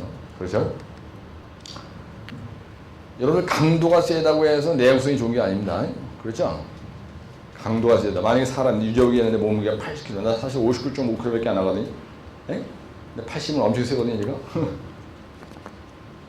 근데 내구성이 크려면 우리가 일반적으로 내구성이 크다 그러면 사람으로 얘기하면은 외부의 영향을 쉽게 받고 쉽게 스트레스 안 받는 놈을 내구성이 크다고 얘기할 수가 있어요. 공구리의 내구성은 뭘로 설명한다고 했어요? 예, 공구리의 내구성은 뭘로 설명하니까? 공구리가 이렇게 있는데요. 염분이 침투가 되는 걸 염연하래. 탄산가스가 침투되는 걸 중성화하래. 탄산화하래. 네, 탄산가스가 침투가 됐다. 그래서 탄산화라고요. 알칼골제 반응, 그 다음에 황산염 SO2가 침투가 돼. 그래서 내구성이 좋아지는 거예요. 사람이 내가 이렇게 서 있는 거야. 근데 나한테 내구성에 영향을 미치는 건 사실은 그렇죠. 사람은 어떤 강도로 얘기하기보다는 그 나의 마음의 정서가 그렇죠. 기분이 좋으냐 나쁘냐죠. 근데 사람은 염분이 좀 날라왔다가 기분이 나빠가지고 에이 씨발 스트레스 받는다 이러는 거 없어요. 탄산가스가 들어간 똥 냄새가 막 나. 바닷가에 가서 비린내가 막 나. 염분 냄새가 막 나. 그런 데를 가지고 씨발 기분 나쁘다 이러는 거 없어요. 근데 어떨 때 기분 나쁘다는 마누라가 지랄지랄할 때. 그래서 주위에 어떤 인간들이 나한테 말을 조심하게 하는 거야. 기분 나쁘게 말하는 거야. 그럼 이제 그때 칼불이 나잖아. 이제 눈에 불이 팍 튀는 순간 잿더리가 날라가고 그냥 살인사건도요 순식간에 나는 거예요. 골프장에서 어떤 사고가 많이 나냐. 자기 마누라가 티샷을 하고 자기가 그 다음에 홀로 걸러가려는데 보니까 남녀가 끌어안고 그냥 엠병을 떠는 거야. 카메라 보니까 지 마누라를 그게 같은 골프장에서 맞는 거야. 재수께 또 앞에서 걸려버렸어. 그래가지고 아이언이 그게 완전히 망치보다 더 센 거거든요. 아이언으로 대발박을 쳐가지고 그냥 살인사건이 요 책은 2년 사이에 3건이 났거든요. 부산에서 한 2번 나고 이렇게 났어요. 신문에 안 나는지 모르지만. 그래서 사람은 말에 의해서 말을 받아먹어. 나한테 공이 날라오는데 그 말을 일일이 다 받아먹다가는 나한테 날라오는 공을 일일이 다 받아먹을 필요가 없어요. 무시할 건 무시하고 잊어버릴 건 잊어버려야 되고, 사실은 내가 조심하면 말도 조심하게 날라오겠죠. 그죠? 예. 그래서 지금 내가 뭘 얘기해서 자꾸 이 얘기를 하냐. 고강도, 고내구, 고유동 이 세 가지 조건 갖춘 놈을 고성능 공물이라고 한다 이거야. 그럼 고성능 공물이 있으라 그러면 요거 정의 써주고, 그 다음에 고강도 공물이에 이거와 이거와 이거의 특징이 뭐냐. 고강도의 특징이 뭐예요? 네? 고강도의 특징은요, 강도가 큰 공물이에요. 고내구 공물의 특징이 뭐예요? 염중활동항에 견디는 능력이 센 고무리는 염중활동항에 견디는 능력이 센 고무리를 견디는 능력이 센 고무리는 견디는 능력이 큰 놈을 고내구물의 특징이야. 고유동물의 특징이 뭐야? 유동성이 큰 거야. 유동성이 큰 고무리는 고유동물이라 해. 근데 문제를 내리면 이렇게 되거든요. 고성능 공물에 대해서 정의를 기술하고 이거에 대한 특징을 기술하시고, 그죠? 특징은 고성능물의 특징은 요거가 사실 정의가 특징이야. 근데 논문을 쓸 때 이거 한번 설명하고 또 이거 설명하고 이걸 띄워야 돼. 그렇죠? 그럼 고강도 공물에 대해서 쓸 때 첫 번째 특징, 그다음 요거 쉬운 유의사, 요거 특징, 요거 쉬운 유의사, 요거 특징, 요거 쉬운 유의사 이렇게 써야 될 거 아니지? 근데 이거나 특징을 쉬운 유의사 쓸 때는 전부 다 재배설로 가게 되는 거야. 그렇죠? 예, 재배설로 가는 겁니다. 이렇게 생각하시죠. 그 다음에 촉진양성이 뭐냐? 이거 뭘 쓰는 게 답이라고 했어요? 증기양성이 쓰는 게 답이라고 했죠. 잔골재료라는 거 뭐냐? 일반적으로 잔골재료 그러면 절대용적 잔골재료 얘기한다고 했죠. 예? 절대용적 잔골재료 얘기합니다. 예, 그래서 이걸 갖다 스몰 s를 표시해요. 그래서 s 플러스 g분의 s. 그러니까 모래가, 보세요. 모래가 전체 모래 플러스 자갈에 이렇게 곡물을 만드는데 여기다 W, C, S, G 혼재를 섞는 거예요. 물과 시멘트, 모래, 자갈, 혼합을 섞어서 만드는 건데, 그때 이 1배를 만들기 위해서 우리가 이 토탈 무게가 2,400kg인데요. 1배 무게가 철근 무게가 2,400kg고요. 묵은 곡물이는 몇 킬로입니까? 2,300kg죠. 아스콘 1배는 몇 톤이에요? 2.3톤 똑같습니다. 근데 그걸 면접에서 물어봤는데 2,400kg입니다. 그래? 조지는 거야. 그래서 물이 150kg 들어가고요. 보통 유가 시멘트가 300kg 들어가고, 보통 샌들량이 약 350kg 들어가고요. 이게 약 1,400kg 들어가고, 그래서 이게 2,400kg거든요. 대충. 네? 그런데 요 샌드의 양이 요거 플러스 요거 한 거에 몇 프로냐? 그걸 갖다 우리가 잔골재율이라네. 근데 절대용적 잔골재율은 무슨 말이냐? 잔골재율 그럼 요거고요. 그냥 잔골재율 그러면 이렇게 쓰는 거야. 대제목으로, 대문자로. 근데 절대용적 잔골재율 그럼 스몰 sa는 이렇게 얘기하는 거야. s 플러스 g분의 s인데 요걸 각 재료에 b중으로 나눠주는 거예요. 요것도 b중으로 나눠주는 거야. 요것도 b중으로 나눠주는 거야. 요거를 절대용적 잔골재율이라 해. 여기도 정의를 알았는데 절대용적 잔골재율의 정의. 그래서 요거 잔골재율의 정의는 요거, 절대용적 잔골재율의 정의는 요거야. 근데 씨발 그래고는 쓸 게 없는 거야. 그지? 그럼 안 되잖아. 너 미안하니까. 그럼 이거 영양식 요인이 뭐냐? SA의 영양 요인이 뭐예요? 이것만 쓰고 나오면 되는 거야. 절대용적 잔골재율의 영양식 요인이 뭡니까? 따라서 WC, SG, 혼재. 절대용적 잔골재율의 영양식 요인이 뭐예요? 네?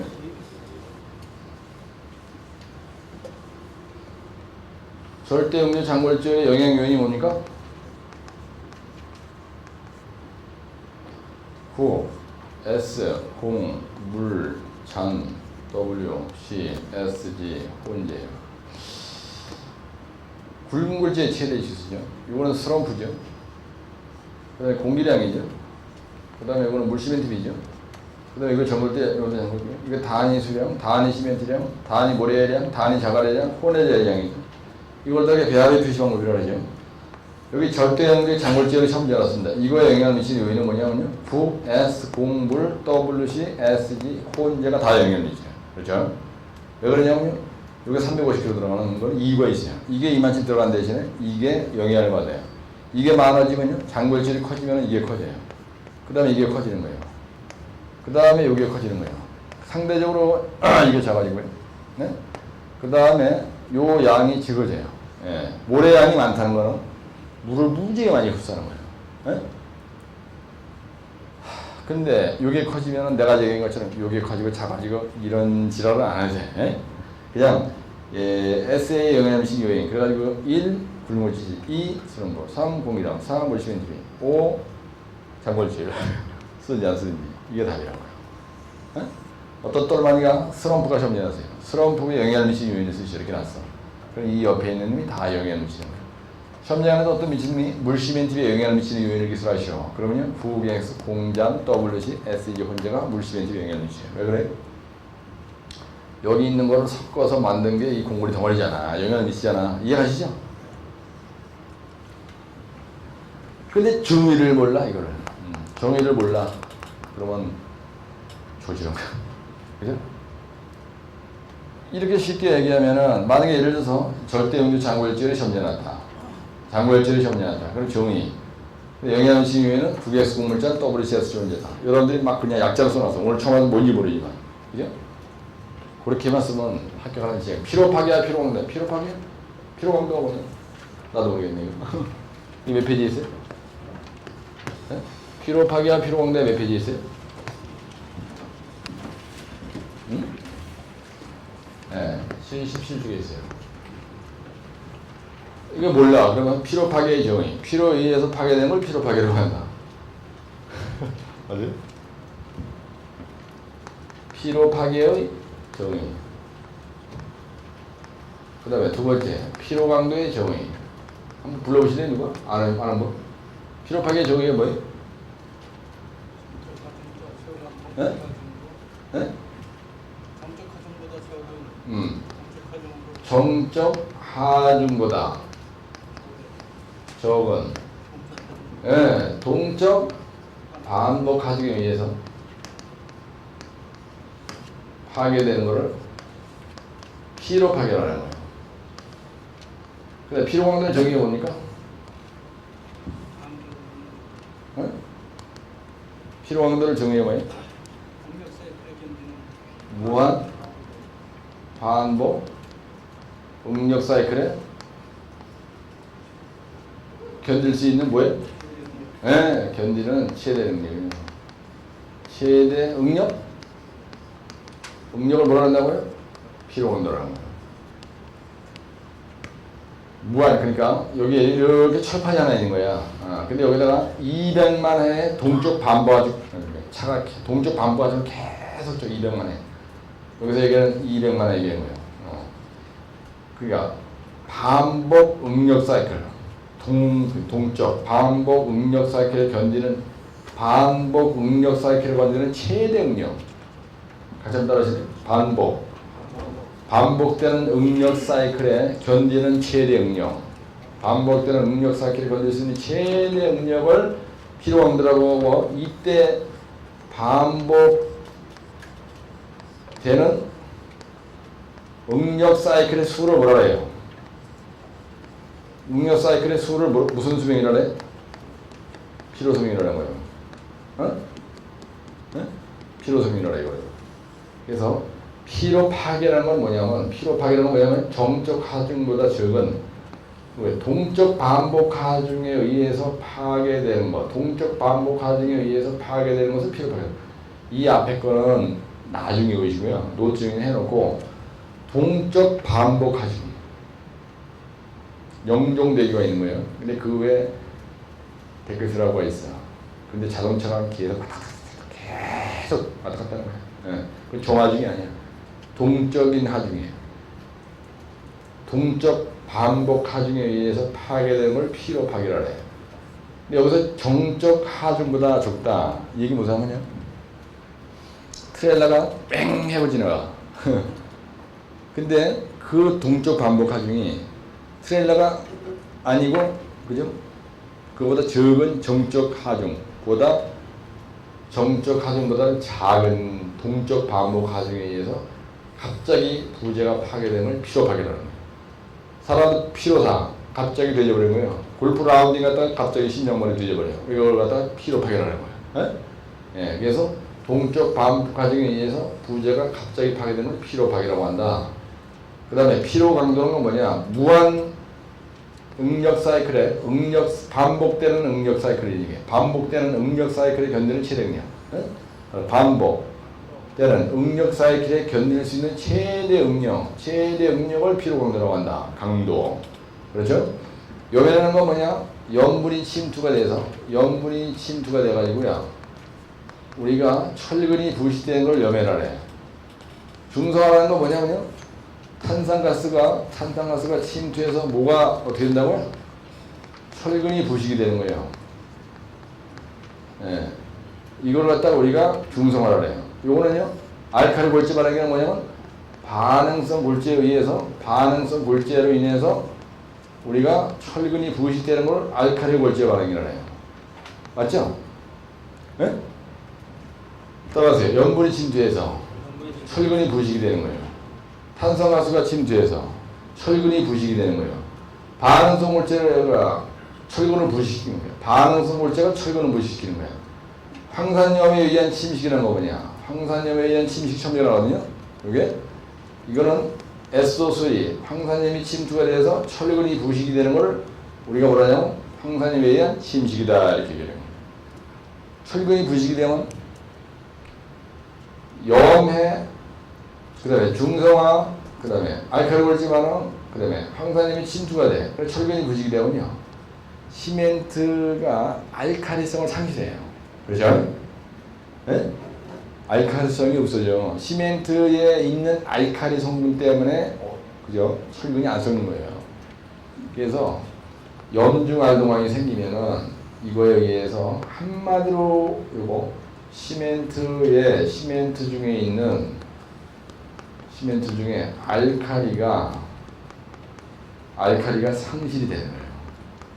그래가지고 철근이 부식이 되는 거야. 그래서 이런 게 침투가 되지 말아야 돼. 이런 걸 침투되지 말아야 되니까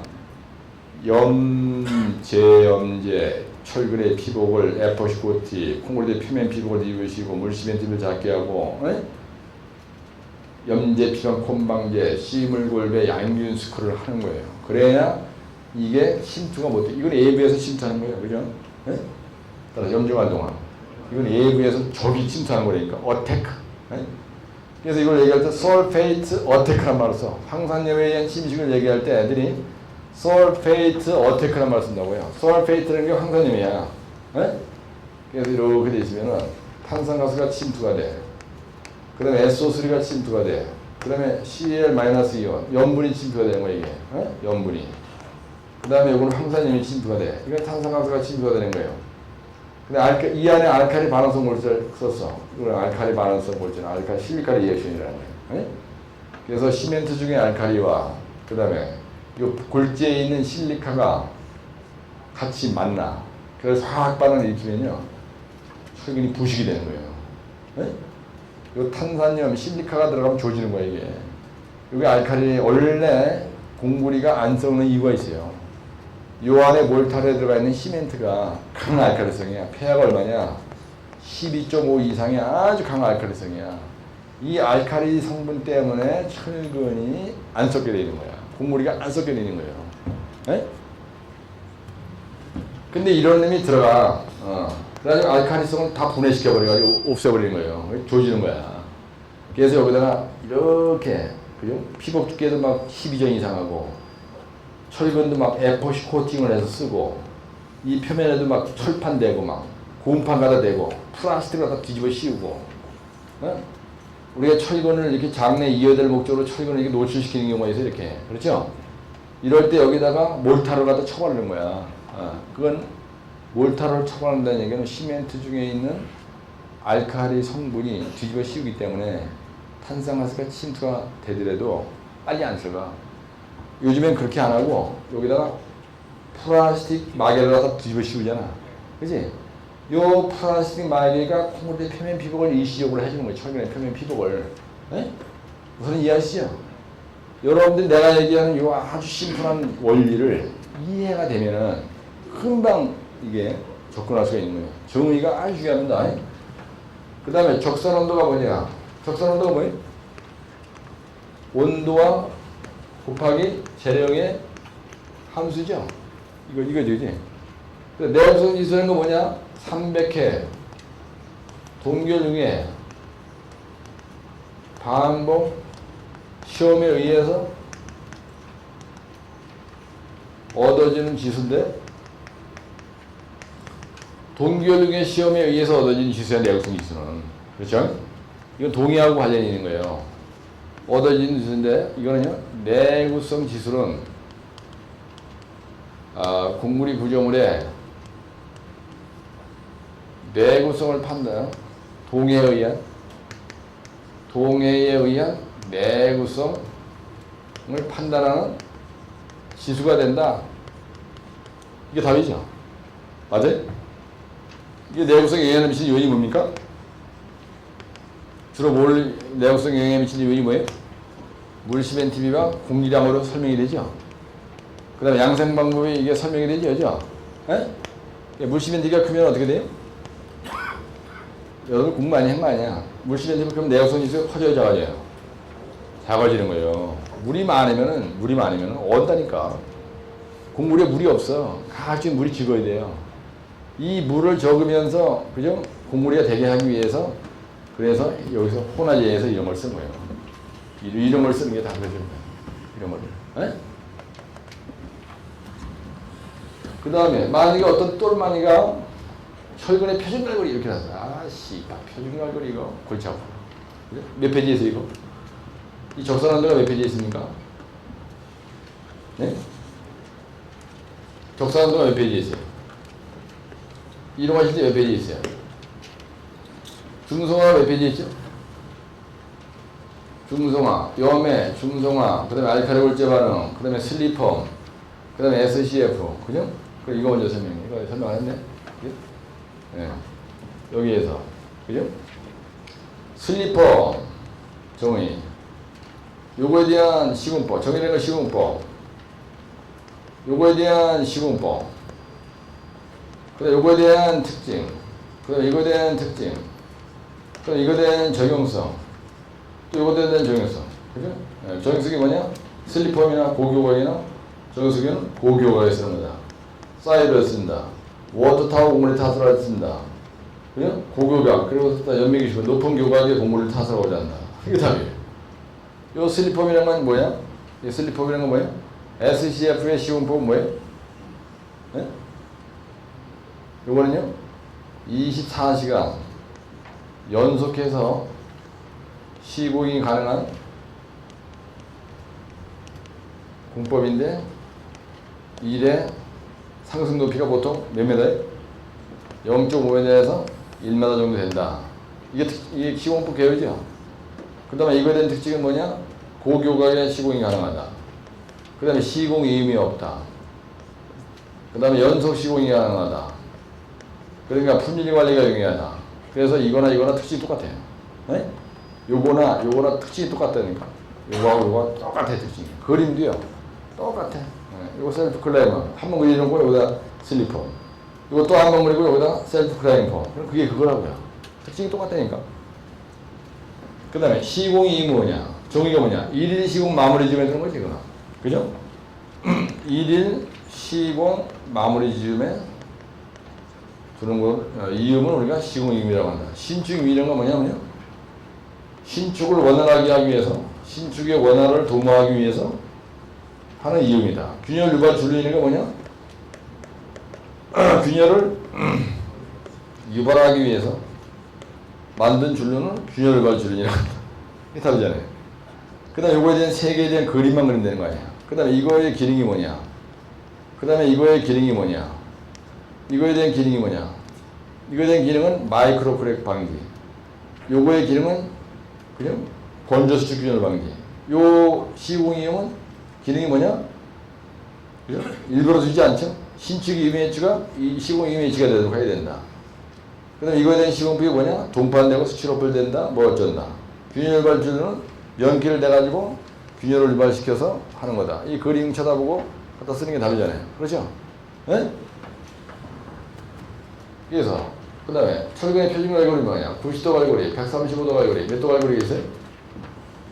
표준 갈고리 종류가 뭐가 있습니까? 네? 표준 갈고리 종류가 뭐가 있어요? 철근의 표준 갈고리 몇 페이지 있어요? 한 편 몇 페이지 있어요? 106페이지. 사용성과 내역성 몇 페이지 있어요? 네? 이건 온도균열 지수고, 이건 파이프 쿨링이고요. 응? 온도균열 지수가 몇 페이지 있어요? 응? 프리텐션, 포스테이션.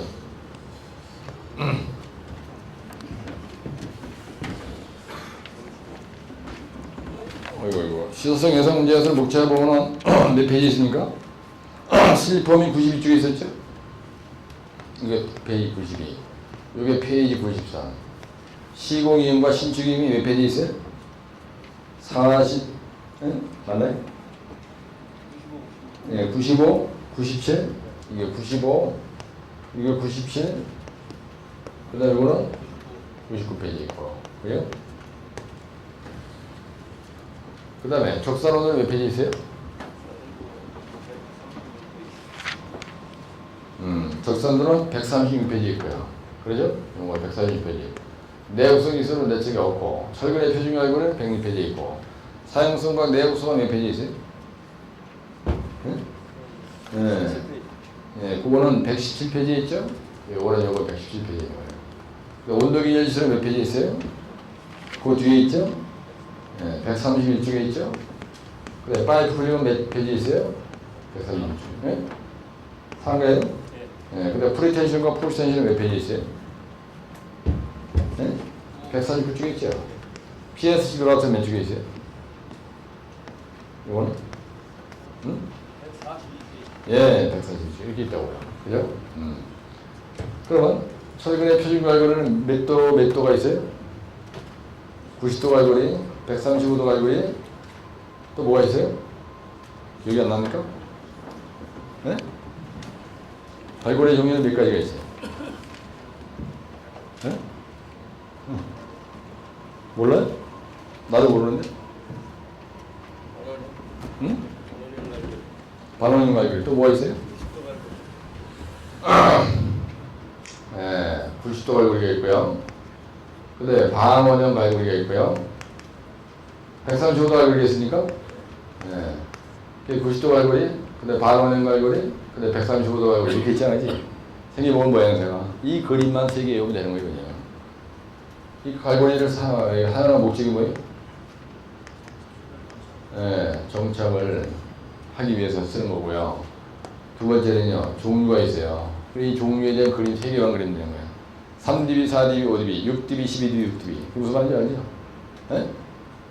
그 다음에 요거 사용성, 내구성, 안전성. 사용성, 균처진피. 사용성, 균열, 처짐, 진동, 피로에 대해서 맞나요? 검토해야 되고. 근데 안정성 설계는 뭐에 대해서 검토해야 되니까? 내구성 설계할 때 검토 기준은 염중활동화학을 검토해야 돼요. 그죠? 맞죠? 맞나요? 사용성과 내구성, 사용성과 안전성. 안전성, 염중활동화. 내구성 설계할 때는 요거 검토해야 되고, 사용성 설계할 때는 균처 진피를 검토해야 되고, 안정성 설계할 때는 뭘 검토해? 네? 활동 연도 치마. 그렇죠? 네. 활동, 전도, 치마. 이걸 검토해. 온도균열 지수가 뭐냐? 온도균열 지수가 뭐야? 온도균열 지수는 뭐로 나는 거예요? 아, 이게 시험에 났어. 그럼 여러분들 알아드릴게. 온도균열 지수에 대한 정의가 있어야 될 거 아니에요? 그죠? 네? 온도균열 지수가 커지면 이런 그림이 나와야 되죠. 온도균열 지수가 커. 그러면 온도균열이 작아요, 커요? 작죠. 온도균열 지수가 크면 이게 커져 막. 그럼 온도균열이 적어지죠. 이런 그림이 나와야 되죠. 그럼 온도균열 지수는 뭐로 나는 거예요?